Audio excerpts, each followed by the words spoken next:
جی ناظرین، پروگرام کے بعد خوش آمدید۔ 8 مارچ عورت کا دن تھا، ایک طرف عورت مارچ تھا اور دوسری طرف استحکام خاندان مارچ تھا۔ ان دونوں مارچوں میں کیا فرق تھا؟ ایک طرف عورت کے حقوق کی بات ہو رہی تھی، دوسری طرف فیملیزم کی بات ہو رہی تھی۔ اسی فیملیزم کے حوالے سے ہمیں جوائن کیا ہے سابق رکن ہے قومی اسمبلی کی سمیہ رحیل قاضی صاحبہ، ان کو شو میں خوش آمدید کہیں گے۔ السلام علیکم سمیہ صاحبہ۔ وعلیکم السلام ورحمۃ اللہ، خیریت سے ہیں عثمان؟ سمیہ صاحبہ یہ بتائیے گا کہ 8 مارچ خواتین کا دن منایا جاتا ہے، لیکن آپ نے بھی 8 مارچ ہی کیوں چنا اس دن کو منانے کے لیے؟ 8 مارچ لوگوں کو لگتا ہے کہ شاید ہم نے ابھی چنا ہے۔ مجھے تو خود 95 سے یہ اعزاز حاصل ہے کہ میں حلقہ خواتین جماعت اسلامی کی ایک کارکن کی حیثیت سے یہ انٹرنیشنل ویمنز ڈے ہم اپنی حیثیت سے مناتے ہیں۔ ہم اس کو امہات المومنین کے نام منسوب کرتے ہیں۔ ہم نے ان کے لیے لٹریچر بنایا، ہم نے بی بی خدیجہ رضی اللہ تعالیٰ عنہ سے بات شروع کی، بی بی عائشہ رضی اللہ تعالیٰ عنہ جو علم و فضل کی ایک مینار تھی، پھر ہم نے بی بی فاطمہ رضی اللہ تعالیٰ عنہ کو رول ماڈل بنایا، پاکستان کے ادارے کے لیے مینار نور تھی، پھر ہم نے بی بی زینب کو رول ماڈل بنایا، ہم نے پچھلے سال حضرت مریم علیہ السلام کو رول ماڈل بنایا۔ اس دفعہ ہمارا سلوگن تھا کہ جتنا مضبوط خاندان ہوگا اتنی ہی محفوظ عورت ہوگی اور اتنا ہی مستحکم معاشرہ ہوگا۔ یہ دراصل رجب طیب اردوغان نے 5 سال پہلے یہ نعرہ لگایا تھا اپنے ترکی کے معاشرے کے لیے کہ strong families make strong societies. اسی نعرے کو لے کر ہم نے انٹرنیشنل مسلم ویمن یونین میں یہ بنیاد رکھی اور ماشاءاللہ اس دفعہ اس مارچ میں یہ پوری جنوبی ایشیا میں، ملائیشیا میں، انڈونیشیا میں، جماعت اسلامی جو انڈیا ہے انہوں نے اور جماعت اسلامی پاکستان نے مل کر ہم نے اس موو کو چلایا، strong families make strong societies.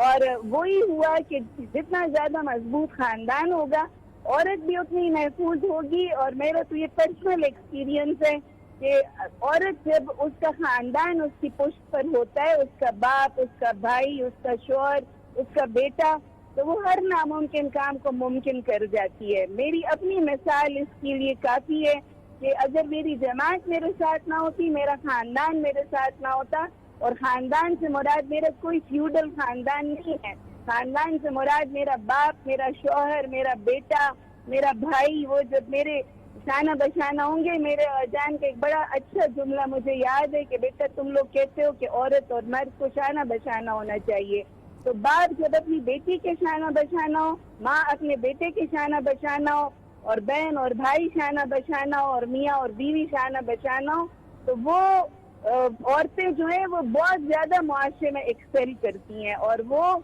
مرد بھی بڑے ایکسل کرتے ہیں۔ ہر کامیاب مرد کے پیچھے ایک عورت ہوتی ہے اور ہر کامیاب عورت کے پیچھے ایک مرد ہوتا ہے۔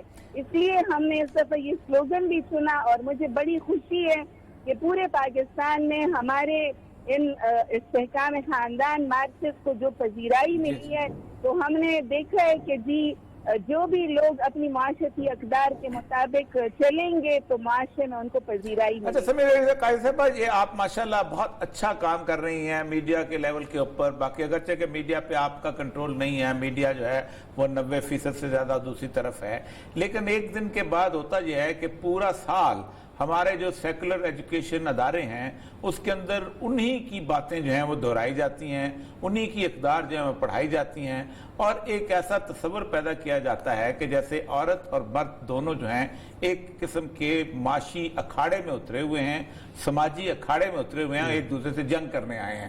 خواہ وہ اس کا باپ ہو، اس نے اس سے جنگ کرنی ہے آزادی کے لیے، اس کا بھائی ہو، بھائی سے جنگ کرنی ہے ذرا سا بڑے ہو کر آزادی کے لیے، اس کا خاوند ہے، اس کے ساتھ تو اس کی شیسے پہلے دن سے جنگ ہے ہی ہے۔ تو یہ جو اس کا علاج کیا ہو سکتا ہے کہ ہم یہ 365 دن جو ہمارے ادارے جو ہیں یہ ہماری عورت کو، اس خاندان کو تباہ کرنے میں لگے ہوئے ہیں، اور مسلسل پہم لگے ہوئے ہیں اور ڈرامے کو موضوعات۔ اور یہ بھائی اصل میں نا مجھے بڑا یقین ہے کہ انشاءاللہ یہ جو گرد و غبار ہے نا یہ بہت جلدی چھٹے گا۔ ایک تو یہ کہ ہم قرآن پر ایمان رکھنے والے لوگ ہیں، اور اللہ نے خود 3 دفعہ یہ آیت اتاری ہے کہ هو الذی ارسل رسولہ بالہدی ودین الحق لیظہرہ علی الدین کلہ۔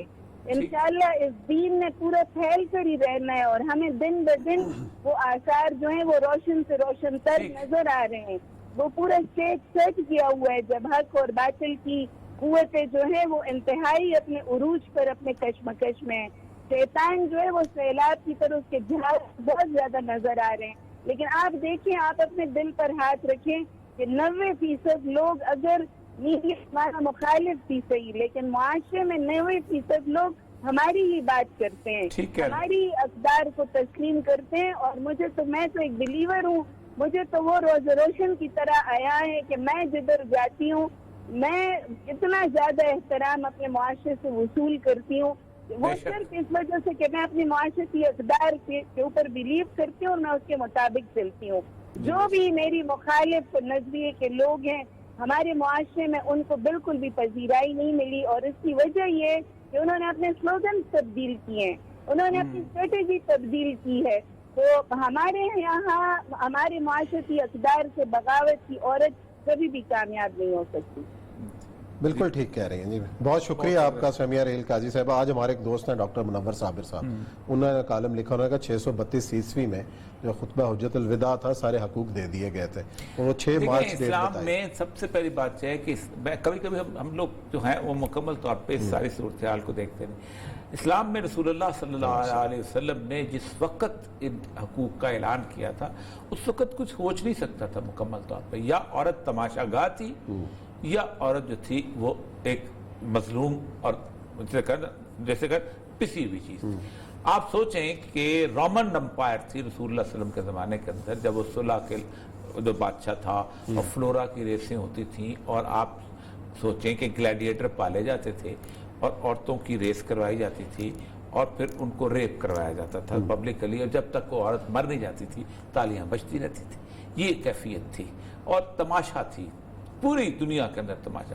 آپ جب چلے جائیں یہاں پر انڈیا کے جنتا گلورا کی غاروں میں چلے جائیں، آپ فرعون مصر کے اس میں چلے جائیں، آپ کو کنیزوں کی ایک طویل تصویریں ملیں گی ہر جگہ، اور باندیوں کا ایک طویل حرم ہے جی، تو 1000 and 1000 عورتوں کا حرم ہے، اور غلامیں ہیں تو غلاموں کو غلام چلی آ رہی ہیں. یہ سارے اس وقت رسول اللہ صلی اللہ علیہ وسلم نے آخر میں خطبہ جو میں کہا اپنی عورتوں کے معاملے میں اللہ سے ڈرو. کسی سے نہیں ڈرایا، نہ اولاد کے معاملے میں ڈرایا، نہ عورتوں کے معاملے میں اللہ سے ڈرو، کیونکہ وہ تمہارے اوپر جسے کہتے ہیں بنائی گئی ہیں، ذمہ دار بنائے گئے ہو تم ان کے. اصل مسئلہ یہ ہے عثمان صاحب، کارپوریٹ کلچر کا معاملہ یہ ہے کہ جب تک وہ اس عورت کو گھر سے نہیں نکالے گا اس وقت تک اس کا بزنس نہیں چلتا. 50 کاروبار ہیں کہ جو اس عورت کی وجہ سے مارکیٹ کے اندر آتے ہیں. یہی وجہ ہے کہ وہ عورت جو اس گھر کے اندر ایک بچے کو پال کے آئنسٹائن بناتی ہے، جو اس کو میڈم کیوری بناتی ہے، جو اس کو قدیر خان بناتی ہے، جو اس کو سلیم الزما صدیقی بناتی ہے، جو مرزا غالب بناتی ہے، جو فیض بناتی ہے، جو میر تقی میر یہاں ہی آ جاؤ، جو ایون سعادت حسن منٹو بھی بناتی ہے، وہ عورت تھی جس نے اس کو فری ہینڈ. اس عورت کا نام تک نہیں آتا تاریخ میں. کسی کو پتا سعادت منٹو کی ماں کون تھی؟ کسی کو پتا غالب کی ماں کون تھی؟ کسی کو پتا فیض کی ماں کون تھی؟ کسی کو پتا ڈاکٹر قدیر کی ماں؟ کوئی میڈل نہیں ہے. لیکن اگر عورت خود فیض بننے کی کوشش کرے اور ناکام ہو جائے، صدیوں سے ناکام ہوتی چلی جائے، خود آئنسٹائن بننے کی کوشش کرے، ناکام ہو جائے، اس کو میڈل کہیں نہ کہیں پائلٹ کا میڈل دے دیں گے، ماں کا میڈل نہیں ہے، جو سب سے بڑا کردار ہے.